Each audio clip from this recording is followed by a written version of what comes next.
इसमें आप अगर 25 सितंबर को, जब दो इम्पोर्टेंट मैं नुक्ते उठाना चाहता हूँ, 25 सितंबर को अजय मिश्र टैनी जी पूरन नगर में आते हैं, लखीमपुर खीरी में, वहाँ एक भाषण देते हैं।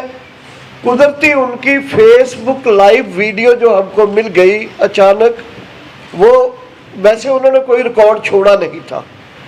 एक लेक्चर है जो हॉल में है, वो लेक्चर में एक बैकग्राउंड तैयार हुआ है, जो बैकग्राउंड मैं ये कहना चाहता हूँ कि एक लंबे समय से बीजेपी के राज में वहाँ के किसानों के बारे में उनकी पहुँच को स्पष्ट करता है।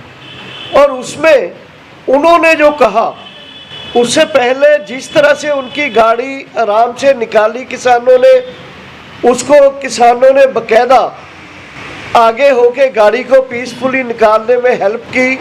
दूर से लोगों ने झंडे दिखाए उनको, ब्लैक फ्लैग्स, और वो गुस्से में जाके जो बोलते हैं वो एक बैकग्राउंड तैयार करता है, जिसको 3 तारीख को 3 बजे ये घटना घटती है।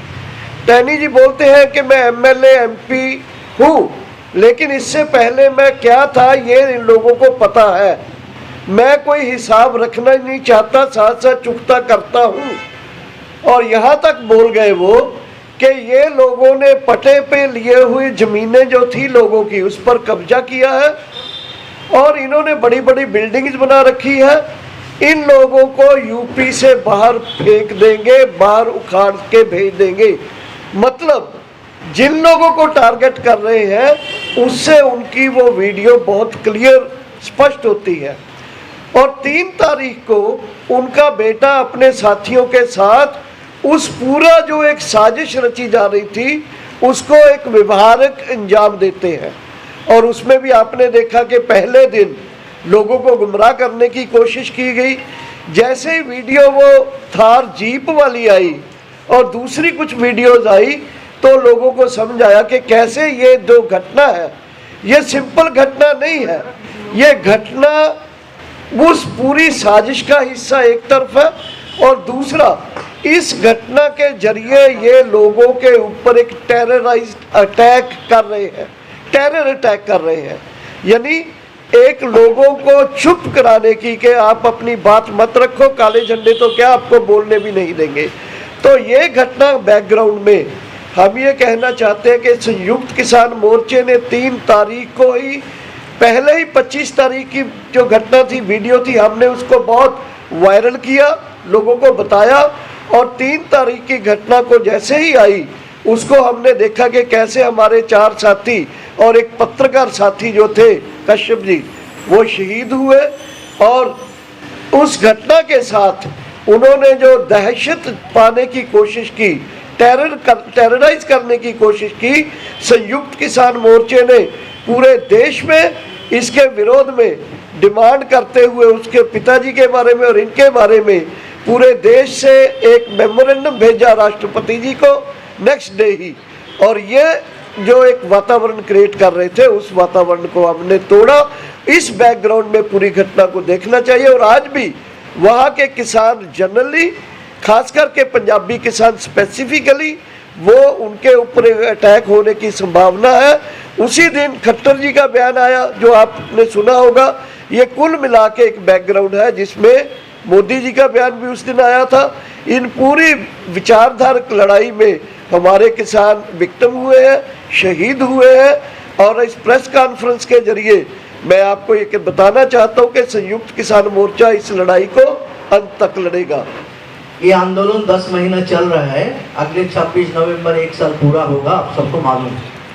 और ये आंदोलन करते करते हमारा 603 कॉमरेड आंदोलन के मैदान में शहीद हो गया, ये भी आपको मालूम है। ये तथ्य सरकार के पास नहीं है, पार्लियामेंट के पास नहीं है, दुख के बाद, मगर फैक्ट। इस परिस्थिति में जो आंदोलन हम चला रहे हैं, कुछ लोग ऐसा बोला जो आंदोलन शुरू लिमिटेड है पंजाब हरियाणा। पंजाब हरियाणा ये आंदोलन का प्राण केंद्र है, सामने है, मगर है ये आंदोलन 2 हिस्सा में बटा हुआ।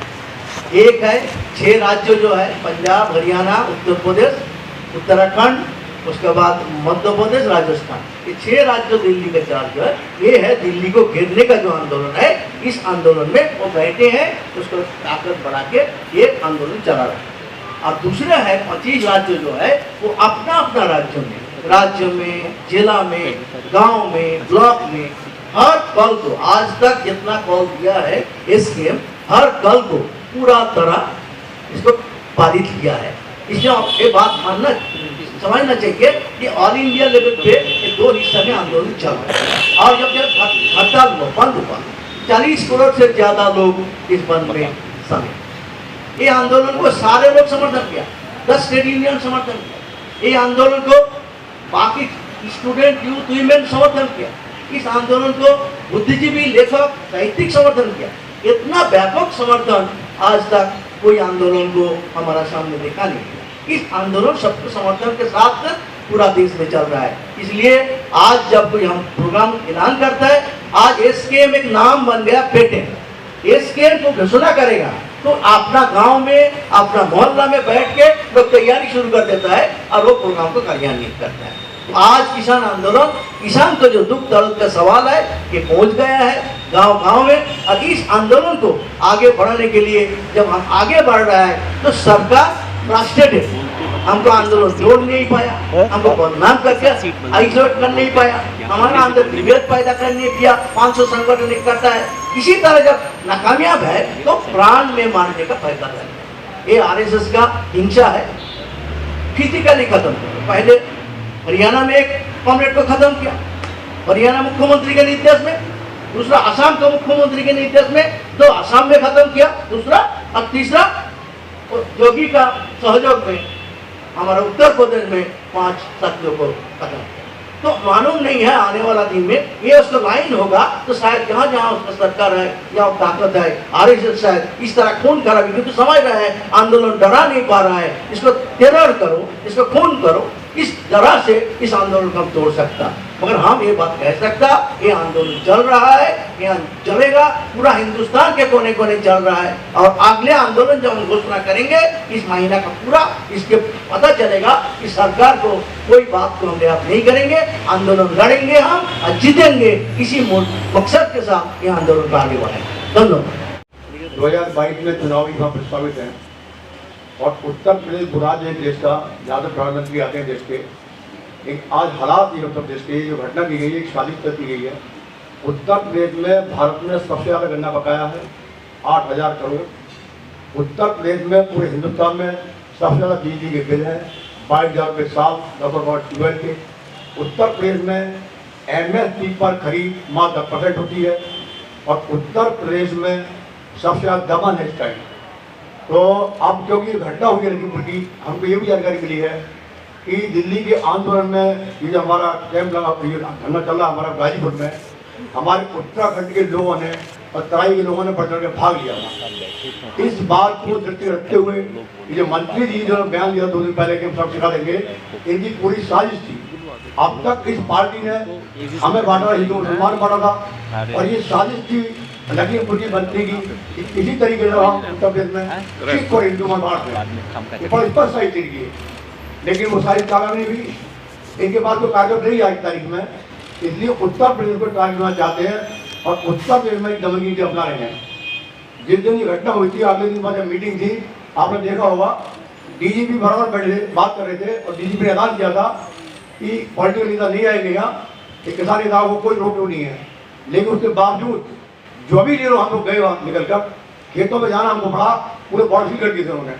तो ये सरकार पूरा टारगेट बना रही है कि उत्तर प्रदेश में इतना दमन पैदा करो ताकि लोग हिंदू मुसलमान बांटे, हिंदू सिख बांटे यहाँ। लेकिन अब ये आसान नहीं है इनके लिए, पूरे किसान जान चुके, पूरे देश चल चुका है। इनकी राजनीतिक हथियार है हिंदू मुसलमान का, इसको ये आंदोलन ध्वस्त करेगा, ध्वस्त कर दिया है।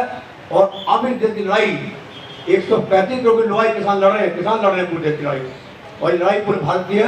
मैं आखिरी बात कहकर बंद करूँगा विवाद।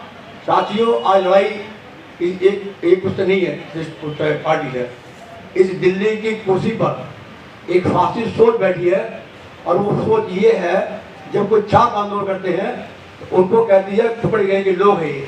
जब आदिवासी आंदोलन करते हैं देश के अंदर अब जुर्म बचाने के लिए उनको नेशनलाइज कहते हैं, जब किसान आंदोलन करते हैं उनको खालिस्तानी कहते हैं, जब कर्मचारी सड़क पर आता है उसको ये अर्बन अटैक कहते हैं। तो इन्होंने नेगोशिएट कर लिया अपने इसके अंदर कि कोई इतना मत बोलो, जो बोलेगा उसको दमन करेंगे, उसको डर देंगे। तो हम बहुत साफ करने जाते हैं, उत्तर प्रदेश में हम तमाम संगठन जितने काम करें यूपी के अंदर सब मिलकर इस सरकार का लड़ेंगे। और 26 तारीख को रैली होगी, लखनऊ की ऐतिहासिक होगी, और हम बता देंगे सरकार को कि उत्तर प्रदेश भी अब हरियाणा पंजाब की तरह पूरे हिंदुस्तान सड़क पाएगा, और सरकार को काफी काम करेंगे उत्तर प्रदेश के हम। खबरों में बने रहने के लिए फोरम 4 को सब्सक्राइब करें और नोटिफिकेशन पाने के लिए बेल आइकन दबाएं।